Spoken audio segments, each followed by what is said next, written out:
I have to ask you that about investigative reporting, because it's also shining a bright light in the corners of other corridors of power, and Hollywood has come under that scrutiny. You've seen some real giants of your industry, Harvey Weinstein, Kevin Spacey, and others, who have been, I guess exposed is the wrong word, but who have been identified as sexual harassers, sexual abusers, or at least there are allegations of that. They're called allegations, predators, yeah. predators. How pervasive is that in the industry itself, and how complicit is everyone who has been around it all these years and not said anything about it? Well, that's a good question. I mean, anybody who had like very specific knowledge of what was going on, they'll have to answer questions about, you know, how complicit were they. You saw a lot of stars, people you've acted with. Rightly so. Yeah, but they came forward after these very brave women who were not prominent and who were not powerful told their stories to the New York Times, told them to Ronan Farrow in the New Yorker. Yeah. I think there's a number of reasons people go into this line of work that I'm in, essentially trying to come up with stories that people will pay to see. One is because it's just ridiculous amounts of fun. Two is if you can make it stick, it can be a pretty good living, you know, and you get to travel the world and see interesting things. Some people do it for power. They just want to have a degree of power because that's the thing that gives them credence. It's something, you know, on one hand, it's a parking space with your name on it, and to take it to another extreme, it's the ability to beat up on underlings and say things like, so you want a job? You want to keep your job? Well, then you're going to have to fulfill these other demands I have on you that are of a sexual nature. That is pure harassment. It's, you know, to the degree of assault. There are people like that, without a doubt, in Hollywood. I don't think it is as, it's not common core, but without a doubt, it's widespread.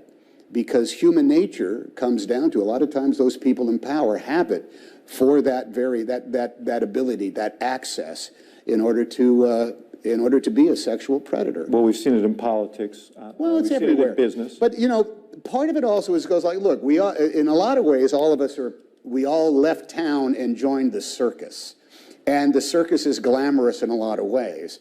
And there is camaraderie, and there is sex, and there's attraction, and there's boyfriends and girlfriends, and there's flirting, and that's always been part of it. There's on-set affairs. There's no law against that. But this goes far beyond. This goes much farther beyond that because it ends up being a swaying of influence, and it becomes part of the marketplace. It becomes, when it is inherent into the workforce that you join, that you have to succumb to a degree of sexual harassment in order to keep your job.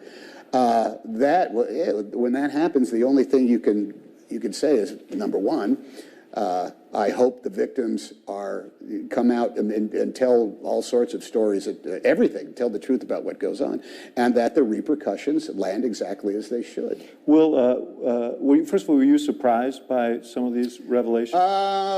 I'm surprised by the overtness of it. Yeah, sure. Yes, absolutely. Am I surprised at some of the personalities involved? Not Harvey.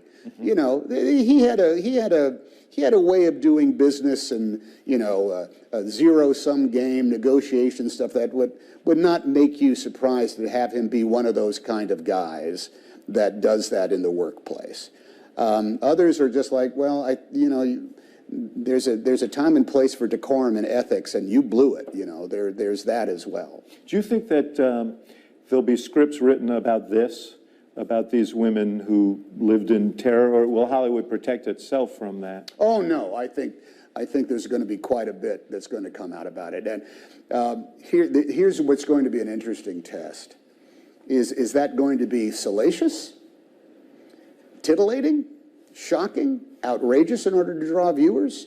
Or is it going to be human and realistic and authentic in its details in order to say what happened? In some ways, you can already see, you know, I'm sure there's already stories in development that are going to be based on the Harvey Weinstein or whatever. And is that going to be as, what's the word I'm looking for? Is that going to be as pure an examination of the theme as somebody else taking along and saying, well, let's fictionalize it and turn it into something so that we're not necessarily dealing with the specifics of any one person, but can get down to the specifics of what it really did to the human beings involved. Do you think films like that, or let's talk about Philadelphia, which was a brave film in 1993, do you think they have the power to change things? Do you think Philadelphia hastened an understanding of age? I think it did, both in what it accomplished and what it failed to accomplish.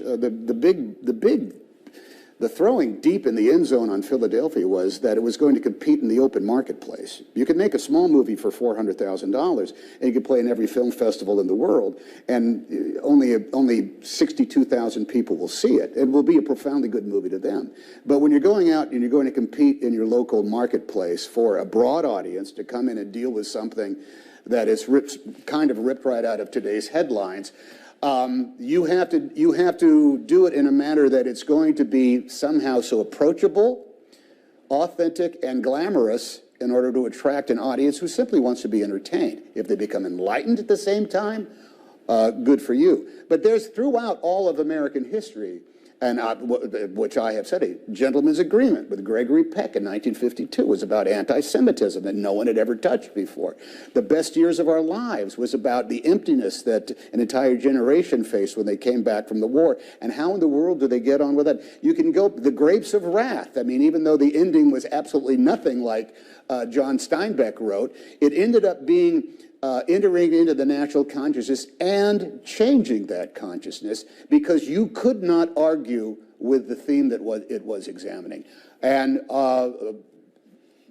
Hollywood will do that all the time. It won't always land on it. It won't always make it happen. It might cop out periodically, but there's always going to be something coming down the pike that is meant to do it. The difference now is it might be on, you might be on a streaming service as opposed to playing in your local cinema, because the superheroes are filling up all the cinemas.